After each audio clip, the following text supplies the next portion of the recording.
নুলিয়াদের তৎপরতা, মন্দারমণিতে তলিয়ে যাওয়া পর্যটক বালক উদ্ধার। নুলিয়াদের অতন্ত্র নজরদারি ও দ্রুত তৎপরতায় সমুদ্রের গ্রাস থেকে প্রাণ বাঁচল এক কিশোর পর্যটকের। জোয়ারের টানে তলিয়ে যাওয়ার মুহূর্তে স্পিডবোট থেকে ছুটে গিয়ে তাকে উদ্ধার করেন নুলিয়ারা।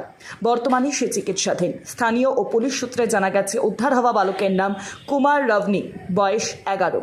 সে কলকাতার গান্ধী রোডের হলদিপট্টি এলাকার বাসিন্দা। পরিবারের সাথে মন্দারমণিতে বেড়াতে এসেছিল সে। আজ সমুদ্রের ভরা জোয়ারের সময় পরিবারের সবার অলক্ষ্যে সে সৈকতে স্নান করতে নেমে পড়ে। মুহূর্তের মধ্যেই সমুদ্রের উত্তাল ঢেউ এবং জোয়ারের তীব্র টানে সেই গভীর জলের দিকে তলিয়ে যেতে থাকে। বালকটিকে তলিয়ে যেতে দেখে সৈকতে কর্তব্যরত নুলিয়ারা বিন্দুমাত্র সময় নষ্ট না করে একটি স্পিডবোট নিয়ে উত্তাল সমুদ্রে ঝাঁপিয়ে পড়েন।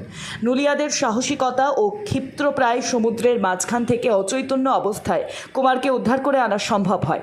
সৈকতে ফিরিয়ে আনার পরপরই তাকে দ্রুত স্থানীয় হাসপাতালে নিয়ে যাওয়া হয়। নুলিয়াদের এই দেবদূতের মতো ভূমিকায় কৃতজ্ঞতা প্রকাশ করেছে বালকের পরিবার ও উপস্থিত অন্যান্য পর্যটকরাও।